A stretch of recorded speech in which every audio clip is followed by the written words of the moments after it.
Good morning, students. Myself, Dr. Sunaina Khatri, Assistant Professor in ABSD, Government PG College, Badmer. Today, we are going to start our new chapter, that is Measurement of Central Tendency. In this, the first main topic is related to arithmetic mean or average यानी अंक गणितीय माध्य या समांतर माध्य का आज हम अध्ययन करेंगे। समांतर माध्य गणितीय माध्यों में सबसे उत्तम माना जाता है, यानी सबसे बेस्ट जो है वो अर्थमेटिक मीन माना जाता है और यह केंद्रीय प्रवृत्ति का संभवतः सबसे अधिक लोकप्रिय माप है, जैसा कि हम जनरल लाइफ में भी इसको यूज़ करते हैं। क्रॉक्सटन व काउडेन के अनुसार किसी समंक श्रेणी का समांतर माध्य उस श्रेणी के मूल्यों को जोड़कर उसकी संख्या का भाग देने से प्राप्त होता है। यानी यदि हमें हमारे फर्स्ट ईयर के रिज़ल्ट के जो भी 6 सब्जेक्ट्स हमने एग्ज़ाम दिए उनके मार्क्स हमको दे रखे हैं सेपरेटली, और अगर हम उन सभी मार्क्स को ऐड कर दें और टोटल नंबर ऑफ सब्जेक्ट्स जितने हमारे थे अगर उससे डिवाइड कर दिया जाए तो जो हमें आंसर मिलेगा वह समांतर माध्य कहलाता है। यानी एवरेज मार्क्स हमारे कितने आए, ये कैलकुलेशन जो होती है वह समांतर माध्य के द्वारा की जाती है। अब समांतर माध्य के प्रकार, ये कितने टाइप्स के हो सकते हैं, तो इसमें ये मेनली 2 टाइप्स के होते हैं। फर्स्ट है सरल समांतर माध्य यानी सिंपल अर्थमेटिक मीन, और सेकंड हम पढ़ेंगे भारित समांतर माध्य यानी वेटेड अर्थमेटिक मीन। अब सरल समांतर माध्य यानी जब समंक श्रेणी के सभी मदों को समान महत्व दिया जाता है, यानी यदि हमारे लिए सारे सब्जेक्ट्स सेम इम्पॉर्टेंस रखते हैं, उनके मार्क्स का वेटेज सेम है, तो हम इसमें सिंपल एवरेज कैलकुलेट करते हैं। तो उसमें मदों के मूल्यों के योग यानी जो हमारे मार्क्स है उनका हमने टोटल किया, उनमें मदों की संख्या यानी जो मैंने आपको बताया था नंबर ऑफ सब्जेक्ट्स, उनका भाग दे दिया जाता है। तो इसे ही सरल समांतर माध्य कहा जाता है। नेक्स्ट सेकंड है भारित समांतर माध्य यानी वेटेड अर्थमेटिक मीन। अब समांतर माध्य में यह दोष है कि समस्त मदों को समान महत्व नहीं दिया जाता। जैसा कि हम जानते हैं कि हमारे जो है पिछले क्लासेस के जब एग्ज़ाम्स होते थे तो उनमें कुछ सब्जेक्ट्स के मार्क्स जो होते थे उनकी इम्पोर्टेंस कम होती थी, जैसे कंप्यूटर हो गया, ड्राइंग हो गया या अदर सब्जेक्ट्स, उनके मार्क्स की वेटेज कम होती थी, जबकि कंपैरेटिवली दूसरे सब्जेक्ट्स जो मेन सब्जेक्ट्स होते थे उनकी इम्पोर्टेंस ज़्यादा होती थी। तो कभी कभी समंक श्रेणी में विभिन्न मदों में काफ़ी भिन्नता होती है और उनमें आवश्यकता अनुसार महत्व देना आवश्यक हो जाता है। अब इसके लिए प्रत्येक मद को उसकी व्यक्तिगत महत्ता यानी उसकी पर्सनल इम्पोर्टेंस क्या है उसके आधार पर हम वेट दे देते हैं और उसके बाद प्रत्येक मद के मूल्य को उसके द्वारा दिए गए भार से गुणा कर देते हैं। यानी हमने उसको कितना वेट दिया, जैसे हमारे लिए अगर मैथ्स सब्जेक्ट कंप्यूटर से डबल इम्पोर्टेंस रखता है तो मैथ्स को हमने 2 वेटेज दिया और कंप्यूटर को 1 दिया। तो इस तरह से जो भी है वेट हमने जो प्रोवाइड किया है उस वेट से हम गुणा कर देते हैं।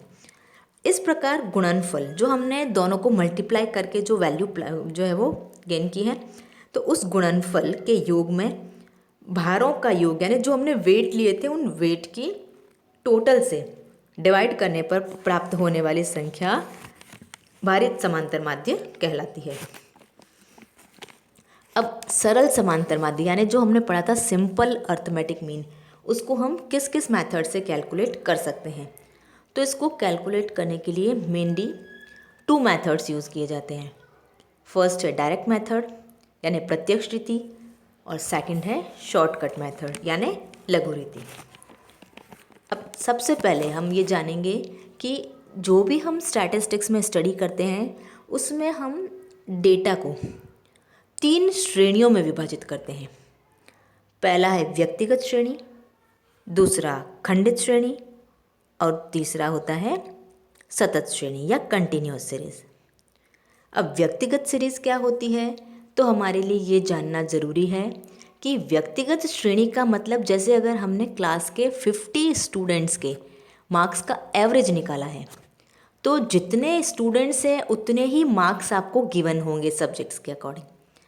जैसे अगर हम अकाउंट्स के मार्क्स का एवरेज कैलकुलेट कर रहे हैं तो 50 स्टूडेंट्स के हमको 50 जो है मार्क्स दे रखे होंगे। वो भले ही कॉमन हो सकते हैं, जैसे अगर 50 स्टूडेंट्स के जो है आउट ऑफ 100 70 मार्क्स वाले स्टूडेंट 2 हैं तो 2 बार 70 लिखा जाएगा। यदि 65 नंबर प्राप्त करने वाले 3 स्टूडेंट हैं तो वो 65 3 बार आ सकता है। तो जितने नंबर्स होंगे उतने ही आपको जो है वो उनकी फ्रीक्वेंसी, उनके जो है वो संख्या दे रखी होगी। तो ये व्यक्तिगत श्रेणी कहलाती है। सेकंड जो हमने बात की वो है खंडित श्रेणी। तो खंडित श्रेणी में हम क्या करते हैं कि व्यक्तिगत श्रेणी के अकॉर्डिंग जो कॉमन नंबर्स हमारे पास आए हैं तो वो कॉमन नंबर्स कितनी बार रिपीट हुए हैं उसके अकॉर्डिंग हम उनकी फ्रीक्वेंसी बना देते हैं। जैसे कि मैंने आपको एग्जांपल दिया कि 70 मार्क्स 2 बार आया है, तो हमने मार्क्स की लाइन में लिखा 70 और नंबर ऑफ स्टूडेंट्स कितने हो गए जिनको 70 मार्क्स मिले, तो उसके लिए हमने लिखा 2। सेम वैसे ही 65 मार्क्स जो है वो गेन करने वाले मैंने बताया 3 स्टूडेंट्स हैं, तो मार्क्स की लिस्ट में हमने लिखा 65 और नंबर ऑफ स्टूडेंट्स की लिस्ट में मैंने लिख दिया 3। तो इस तरह से जो सीरीज़ को अरेंज किया जाता है उसे खंडित श्रेणी कहा जाता है। और थर्ड हमने बात की कि कंटिन्यूअस सीरीज़। तो कंटिन्यूअस सीरीज़ में यदि हम मार्क्स का डिस्ट्रीब्यूशन करें तो उसके लिए हम एक ग्रुप बना देते हैं।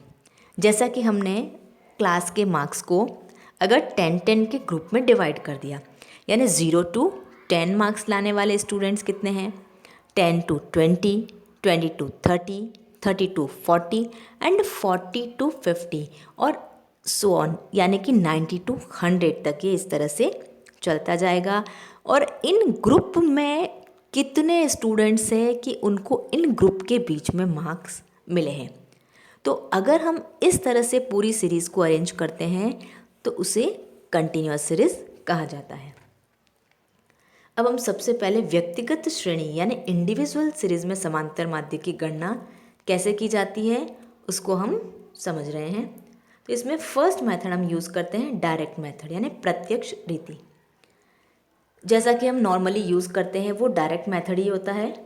तो प्रत्यक्ष रीति में समस्त मदों के मूल्यों का योग किया जाता है, यानी जो हमारे सब्जेक्ट वाइज मार्क्स है उन सबको हमने टोटल कर दिया, फिर प्राप्त मूल्यों के योग में मदों की संख्या का भाग देकर समांतर माध्य ज्ञात किया जाता है। यानी जितने हमारे जो है टोटल नंबर्स हुए उसमें हम डिवाइड किससे करेंगे, टोटल नंबर ऑफ सब्जेक्ट से। तो जितने मद है यानी जितने हमारे सब्जेक्ट्स हैं उससे डिवाइड करेंगे तो जो आंसर मिलेगा वह सरल समांतर माध्य होगा प्रत्यक्ष रीति के द्वारा। यह विधि उस समय उपयुक्त होती है जब चल मूल्यों की संख्या कम हो यानी लिमिटेड नंबर्स हो और वे पॉइंट्स यानी दशमलव में न हो। अब इसका अगर हम फॉर्मूला देखें तो समांतर माध्य को सिंबॉलिकली x बार के नाम से जाना जाता है। तो x बार यानी समांतर माध्य is equals to x1, x2, x3, x4 and so on, यानी x1, x2 जो है हमारे इंडिविजुअल सब्जेक्ट्स के नंबर हैं। तो सब्जेक्ट्स के नंबर को हमको टोटल करना है and divided by n। n means total number of subjects, कितने हमने सब्जेक्ट्स लिए हैं कैलकुलेट करने के लिए। तो x bar is equals to total value of item divided by total number of items. या इसको हम दूसरी तरह से अगर सिंबल्स में कहें तो x bar is equals to sigma x upon n। Sigma का मतलब यहाँ पे है टोटल से, x यानी जितने हमारे सब्जेक्ट के इंडिविजुअली नंबर है उन सबको टोटल करना है और उनको n से यानी जो है टोटल नंबर ऑफ सब्जेक्ट से डिवाइड करना है। तो इस तरह से हम समांतर माध्य निकाल सकते हैं। फिर सेकंड मेथड है लघु रीति या शॉर्टकट मेथड। इस मेथड का मेन जो है वो प्रयोग कब किया जाता है, जबकि समंक श्रेणी में मदों की संख्या बहुत अधिक हो। इस रीति का प्रयोग करते समय निम्नलिखित क्रियाएं की जाती हैं, यानी कौन कौन से स्टेप्स हम फॉलो करेंगे। तो फर्स्ट स्टेप में हम सबसे पहले कल्पित माध्य यानी हम अपनी इच्छा से उस सीरीज़ के किसी भी मूल्य को मान लेंगे कि यही हमारा आंसर है, तो उसे कहा जाता है कल्पित माध्य यानी जिसकी हमने कल्पना की है। तो कल्पित माध्य का निर्धारण किया जाएगा। फिर सेकंड स्टेप होता है हमारा विचलन यानी डेविएशंस कैलकुलेट करना। थर्ड डेविएशंस की टोटल करना। फोर्थ नंबर ऑफ आइटम्स निकालना। और लास्ट स्टेप हमारा होता है माध्य ज्ञात करना। अब इसमें फर्स्ट यानी ए जो हम कैलकुलेट करते हैं कल्पित माध्य एज्यूम्ड मीन, तो इसमें श्रेणी में किसी भी संख्या को हम जो है वो कल्पित माध्य यानी एज्यूम्ड मीन मान लेते हैं। यह संख्या जो है उस सीरीज में से हो या नहीं हो इससे कोई फर्क नहीं पड़ेगा, किंतु श्रेणी के मध्य की किसी संख्या को कल्पित माध्य अगर हम मानते हैं तो उससे कैलकुलेशन इजी हो जाती है। अब सेकंड स्टेप था हमारा विचलन यानी डी एक्स यानी डेविएशन फ्रॉम एक्स की कैलकुलेशन। अब जो हमने ए अज्यूम किया था, कल्पित माध्य माना था, उस कल्पित माध्य से समूह के विभिन्न वास्तविक मूल्यों का विचलन निकाला जाता है यानी पॉजिटिव या नेगेटिव, उनको ध्यान में रखते हुए हम कैलकुलेट करते हैं। यानी अगर इसको सिंबल्स में लिखें तो डी एक्स यानी deviation of X series is equals to X minus A. X मतलब सब्जेक्ट का नंबर, जो हमारे सब्जेक्ट में मार्क्स आए हैं, और ए मतलब जो हमने अज्यूम मीन माना है, यानी एक्स में से ए को माइनस करना है। अब थर्ड स्टेप है हमारा विचलनों का योग यानी सिग्मा डी। अब व्यक्तिगत श्रेणी में सभी विचलनों का जोड़ जो हम लगा लेते हैं, और ऐसा करते समय हमको जो है वो पॉजिटिव और नेगेटिव सिंबल्स को ध्यान में रखना चाहिए। नेक्स्ट स्टेप है मदों की संख्या यानी n जो है उससे डिवाइड करना। अब जो हमने कैलकुलेशन की है, उपयुक्त जो हमने योग निकाला था इससे पहले, उस योग में मदों की संख्या का भाग दे दिया जाता है। और लास्ट स्टेप होता है हमारा माध्य यानी x बार कैलकुलेट करना। अब विचलनों के योग में यानी सिग्मा dx जो हमने निकाला था, उसको जब हमने n से डिवाइड कर दिया, और n से डिवाइड करने के बाद जो आंसर आता है उसमें हम अज्यूम्ड मीन यानी कल्पित माध्य जोड़ देते हैं, या अगर वो माइनस में आंसर हो तो घटा देते हैं, और इस तरह से जो हम आंसर निकालते हैं वो हमको जो है समांतर माध्य ज्ञात हो जाता है। यदि हमारा आंसर जो है वो पॉजिटिव होता है तो उसे कल्पित माध्य में जोड़ दिया जाता है, और यदि वो नेगेटिव था तो उसे कल्पित माध्य में से घटा दिया जाता है। इस तरह से हमको जो आंसर मिलेगा वो हमारा समांतर माध्य कहलाएगा। इस रीति से मतलब जो है ये मेन इस तथ्य पर आधारित है ये मेथड कि वास्तविक समांतर माध्य से विभिन्न मदों के विचलनों का योग शून्य होता है। यानी अगर हम रियली x बार से डेविएशंस कैलकुलेट करते हैं तो उनका टोटल ऑलवेज 0 होता है। अब फॉर्मूला अगर हम देखें तो x बार यानी समांतर माध्य x bar is equals to a यानी assumed mean a plus sigma dx upon n।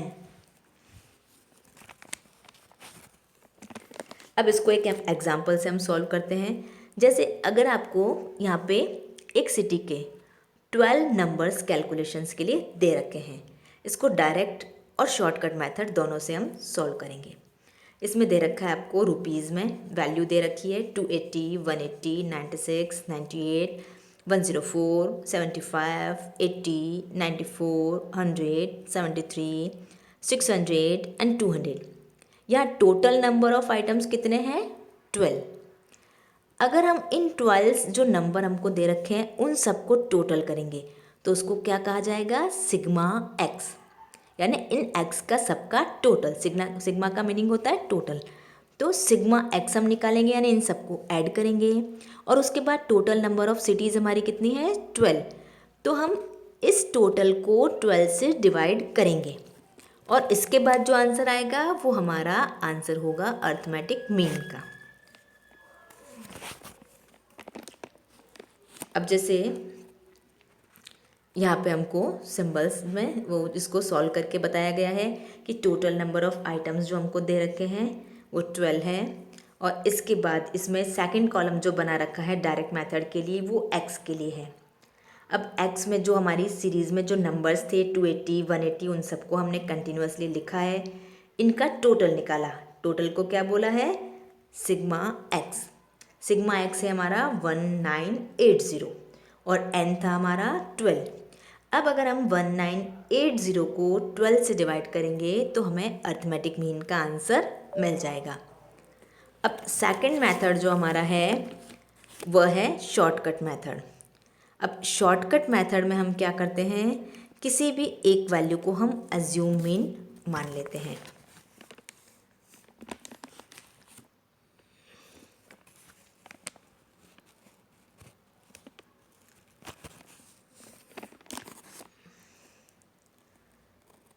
अब यहाँ पर हमने अज्यूम मीन जो है वो मानते हुए लास्ट कॉलम में आप देखिए डेविएशंस कैलकुलेट किए हैं, यानी जो हमारा x वैल्यू है, x मीन्स 280 फर्स्ट के लिए, सेकंड के लिए 180, उस x की वैल्यू में से हमने अज्यूम्ड मीन को लेस किया है। तो फर्स्ट है 280, अब 280 में से हमने अज्यूम्ड मीन माइनस किया जो हमारा हमने लिया था 190। तो 280 में से 190 माइनस किया तो आंसर कितना बचा? 90। तो फर्स्ट के लिए देखिए आप लास्ट कॉलम में फर्स्ट पॉइंट 90, सेकंड हमने लिया है वैल्यू 180, तो 180 हमारा x हो गया। अज्यूम मीन हमने लिया था 190, तो 180 माइनस 190 इज इक्वल्स टू -10। इस तरह से हम सारे डेविएशंस कैलकुलेट करेंगे।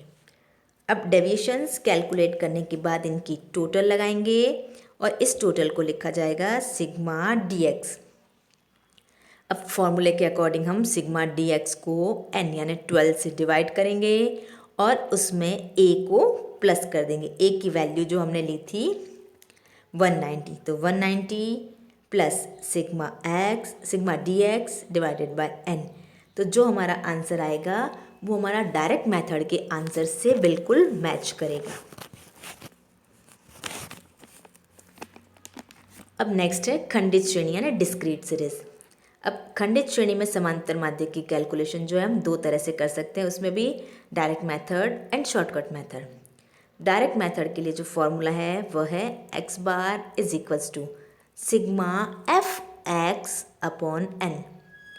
खंडित श्रेणी में ऑलवेज आपको f यानी फ्रीक्वेंसी की नंबर्स दे रखी होगी, तो सबसे पहले हम इस फ्रीक्वेंसी को इंडिविजुअली x से मल्टीप्लाई करेंगे एंड देन उसका टोटल निकालेंगे जिसको हम कहेंगे सिग्मा fx, और सिग्मा fx को n से डिवाइड करने पर हमें x बार मिल जाएगा। सेकंड मेथड होता है शॉर्टकट मेथड यानी लघु रीति। अब इसका फॉर्मूला जो दे रखा है वो है x bar is equals to a, जो हमारा अज्यूम मीन होता है, a plus sigma f dx upon n। अब थर्ड मेथड हम यूज़ करते हैं खंडित श्रेणी में, वह है स्टेप डेविएशन मेथड यानी पद विचलन रीति। इस रीति का प्रयोग उस समय किया जाता है जब विचलनों को किसी समान संख्या से विभाजित किया जा सके तथा वर्गांतरों की संख्या अधिक हो। इस विधि में लघु रीति के आधार पर विचलन ज्ञात करते हैं, यानी शॉर्टकट मेथड को हम यूज़ करते हैं और विचलनों के समापवर्तक यानी कॉमन फैक्टर्स जो है जिसे आयोटा बोला जाता है से भाग दे दिया जाता है।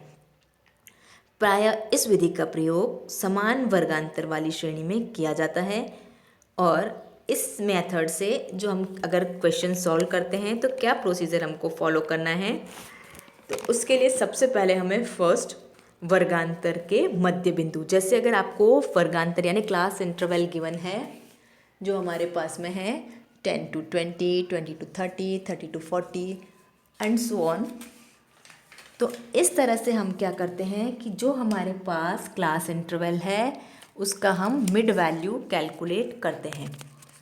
अब मिड वैल्यू जैसे हमने लिया 10 to 20, तो 10 to 20 का मिड वैल्यू क्या हो गया, 10 + 20 डिवाइडेड बाय 2 यानी 15 इसका मिड वैल्यू हो गया। सेम ऐसे ही हम लेंगे 20 to 30, तो 20 to 30 के लिए मिड वैल्यू होगा हमारा 25। नेक्स्ट हम लेंगे 30 to 40, तो 30 to 40 के लिए हमारा मिड वैल्यू होगा 35। इस तरह से हम पूरी सीरीज़ का मिड वैल्यू कैलकुलेट करेंगे।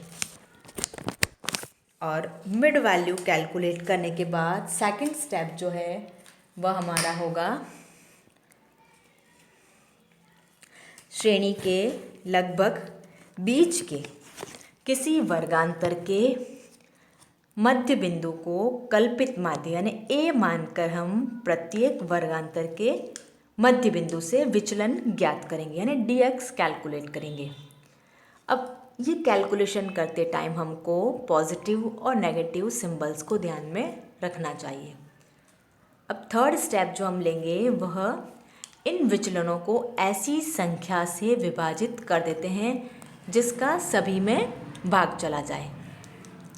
व्यवहार में कल्पित माध्य के सामने हम जैसे हम प्रैक्टिकल में क्वेश्चन करते हैं तो जो हमने कल्पित माध्य माना है उसके सामने हम स्टेप डेविएशन वाले कॉलम में 0 लिखेंगे।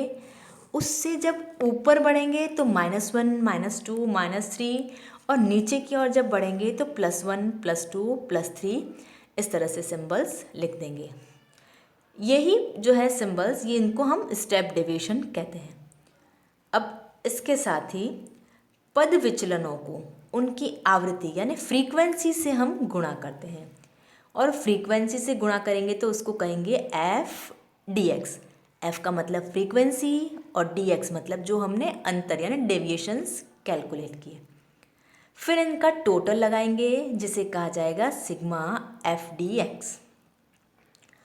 अब इस प्रकार ज्ञात गुणनफल के योग में हम फ्रीक्वेंसी की कुल संख्या का भाग देते हैं यानी सिग्मा एफ से उसको डिवाइड करेंगे और लास्ट में हम जो है फॉर्मूला अप्लाई करते हैं। तो स्टेप डेविएशन के लिए हम जो फॉर्मूला यूज़ करेंगे वह है x bar is equals to a यानी assume mean a plus sigma F D dash x यानी frequency into deviations from x series divided by n into i यानी आयोटा जो हमने कॉमन फैक्टर लिया था। जैसे 10 to 20, 20 to 30, 30 to 40 इन सब में 10 का डिफरेंस है तो यहाँ हमारा i जो है वह 10 होगा। अब इसको भी अगर हम एक एग्जाम्पल से देखें, इस एग्जाम्पल में आपको जो है सीरीज़ दे रखी है 0 to 10, 10 to 20, 20 to 30, 30 to 40 and 40 to 50 और नीचे आपको नंबर ऑफ़ स्टूडेंट्स यानी विद्यार्थियों की संख्या दे रखी है 2, 3, 8, 4 एक्सेट्रा। तो इस तरह से जब इस क्वेश्चन को सॉल्व करते हैं हम डायरेक्ट मेथड से फर्स्ट, तो सबसे पहला जो कॉलम है वो जो क्वेश्चन में मार्क्स दे रखे हैं उसके अकॉर्डिंग हमने प्रिपेयर किया है।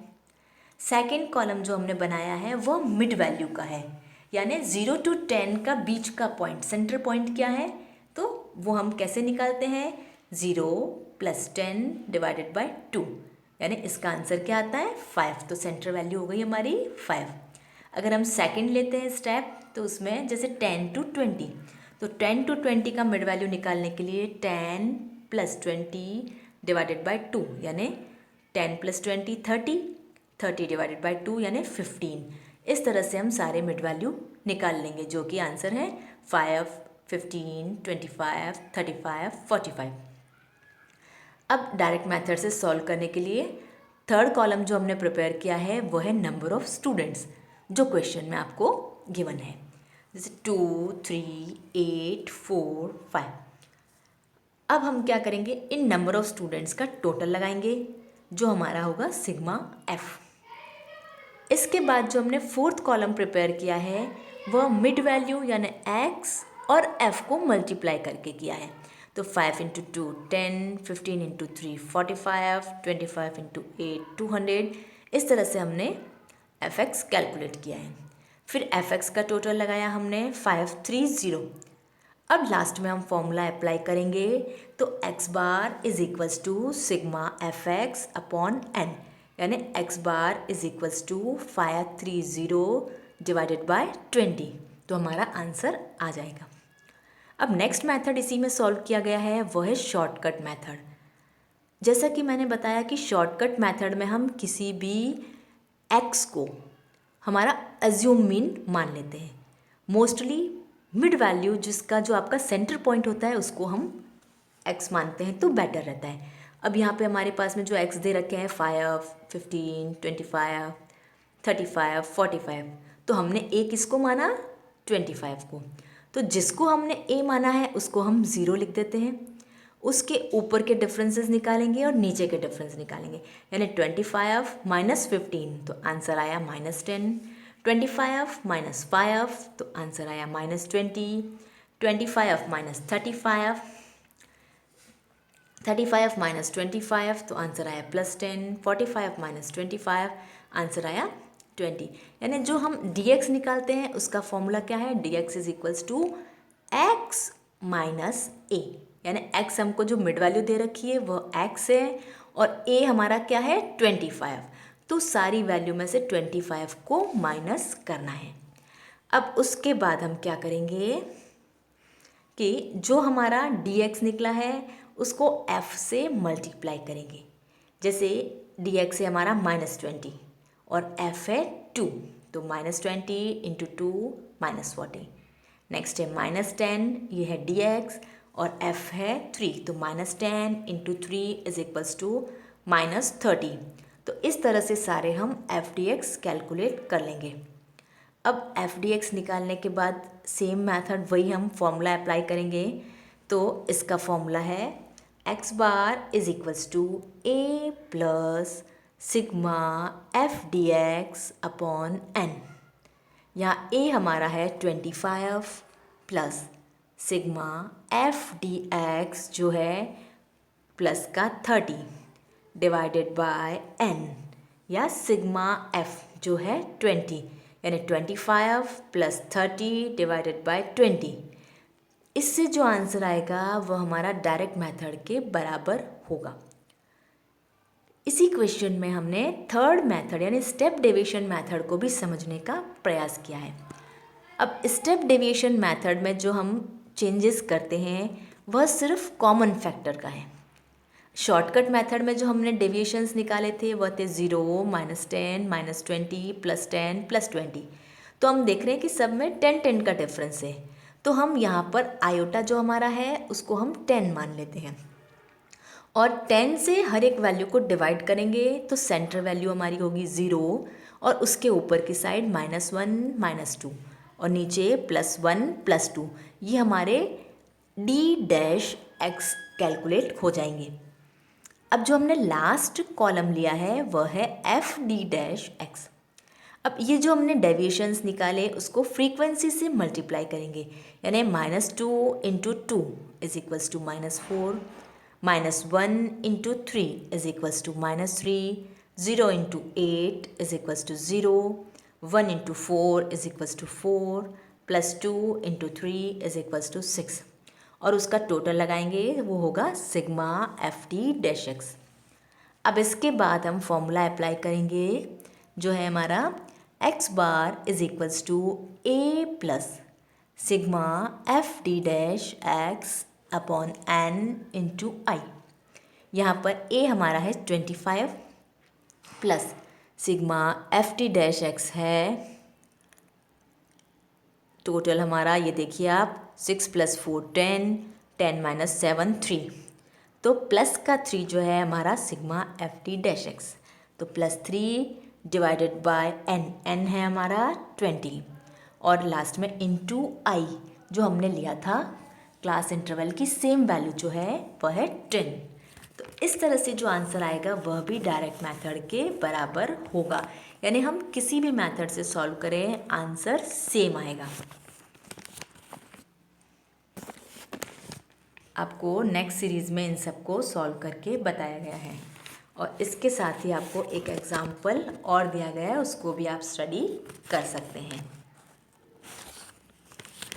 अब नेक्स्ट है सामूहिक समांतर माध्य यानी कंबाइंड अर्थमेटिक मीन। अब यदि हमारे पास में जो है खूब सारी जो है वो सीरीज़ हो, यानी यदि अनेक श्रेणियों में पृथक पृथक समांतर माध्य अगर आपको ज्ञात हैं और उनसे मिलाकर सामूहिक समांतर माध्य ज्ञात करने की आवश्यकता हो, तो उनको अलग अलग माध्यों की सहायता से सामूहिक समांतर माध्य भी हम ज्ञात कर सकते हैं। इसके लिए हम जो है फॉर्मूला यूज़ करेंगे वो है कंबाइंड मीन, यानी x बार 1 2 3, यदि हमारे पास में 3 सीरीज़ है तो हम उसको लिखेंगे x bar 1 2 3 is equals to x bar 1 and 1, यानी फर्स्ट सीरीज़ का x बार। जैसे अगर हमको 3 क्लासेस के जो है वो रिज़ल्ट को कंबाइन करना है और उनका एवरेज रिजल्ट बताना है, तो हम कहेंगे कि फर्स्ट ईयर का एवरेज रिजल्ट क्या है, वह हो जाएगा x बार 1, n1 यानी फर्स्ट ईयर में कितने स्टूडेंट्स हैं, वह हो जाएगा n1, फिर प्लस x बार 2 यानी सेकेंड ईयर में जो है एवरेज रिजल्ट कितना है, वह हो जाएगा x बार 2 और into n2 means number of students in second year, फिर प्लस x बार 3 यानी फाइनल ईयर में स्टूडेंट्स का एवरेज रिजल्ट क्या है, वह है x bar 3 and n3 is equals to final year में नंबर ऑफ स्टूडेंट्स कितने हैं divided by n1 plus n2 plus n3, यानी फर्स्ट ईयर के स्टूडेंट्स की संख्या, सेकेंड ईयर के स्टूडेंट्स की संख्या और थर्ड ईयर के स्टूडेंट्स की संख्या। तो इस फॉर्मूले से हम जो है वो तीनों क्लासेस का यानी पूरे कॉलेज का कंबाइंड रिजल्ट भी निकाल सकते हैं। अब नेक्स्ट है भारित समांतर माध्य यानी वेटेड अर्थमेटिक मीन। अब सरल समांतर माध्य में जो है वह जो है दोष क्या है कि यह समग्र श्रेणी के सभी मूल्यों को समान महत्व देता है, जबकि व्यवहार में कुछ मूल्यों का महत्व जो है अधिक होता है, कुछ का कम होता है, तो सबका जो है वो महत्व अलग अलग होता है। अब ऐसी स्थिति में इन मूल्यों को सापेक्षिक महत्व को दृष्टिगत रखते हुए हमको माध्य की गणना करनी चाहिए। विभिन्न मूल्यों से संबंधित महत्व को दर्शाने वाले अंक, उनको क्या कहते हैं, भार या वेट कहा जाता है। यानी जैसे मैंने आपको बताया किसकी इंपॉर्टेंस ज़्यादा है आपके लिए, मैथ सब्जेक्ट ज़्यादा इंपॉर्टेंट है या कंप्यूटर या मॉरल वैल्यू एक्सेट्रा अदर, तो इन भारों के आधार पर निकाले गए जो है माध्य भारित समांतर माध्य कहलाते हैं। अब इनको कैलकुलेट करने के लिए हम क्या करते हैं कि भारित समांतर माध्य की गणना करते समय प्रमुख समस्या भार यानी वेट की होती है, किसको ज़्यादा वेट दें, किसको कम और किसको कितना वेट दिया जाए। भार वास्तविक और अनुमानित दो प्रकार के हो सकते हैं। वास्तविक भार स्पष्ट रूप से दिए जा सकते हैं, अतः इनके निर्धारण में कोई कठिनाई नहीं होती है, जबकि अनुमानित भार स्वयं मूल्यों के सापेक्षिक महत्व को देखते हुए मानने पड़ते हैं, यानी किसका इम्पोर्टेंस किसके कंपैरेटिव ज़्यादा है। ऐसा करते समय किन्हीं दो व्यक्तियों द्वारा समान भार नहीं दिए जा सकते, यानी मेरी थिंकिंग कुछ और है कि इसको ज़्यादा वेट देना चाहिए, हो सकता है कि आपकी थिंकिंग कुछ और हो। भारित समांतर माध्य निकालने की भी 2 मेथड्स हैं। फर्स्ट डायरेक्ट मेथड यानी प्रत्यक्ष रीति, सेकंड है लघु रीति या शॉर्टकट मेथड। अब प्रत्यक्ष रीति में हम क्या करते हैं कि श्रेणी के मूल्यों यानी x जो है उनको उसी श्रेणी के तत्संबंधी वेट यानी w से गुणा करते हैं और गुणा करने के बाद उनकी जो है वो टोटल कैलकुलेट करते हैं, जिसको हम कहते हैं सिग्मा wx। सेकंड स्टेप जो हम लेते हैं मूल्य और भार के गुणनफल यानी सिग्मा wx में टोटल भार का योग यानी सिग्मा w से डिवाइड कर देते हैं और इस तरह से जो हमको आंसर मिलता है उसको हम भारित समांतर माध्य कहते हैं। सेकंड है शॉर्टकट मेथड या लघु रीति। इसमें किसी भी मूल्य को काल्पनिक भारित माध्य यानी वेटेड अर्थमेटिक मीन जो अज्यूम्ड होता है मानकर मूल्यों के विचरण निकाले जाते हैं, यानी डेविएशंस कैलकुलेट किए जाते हैं। इसके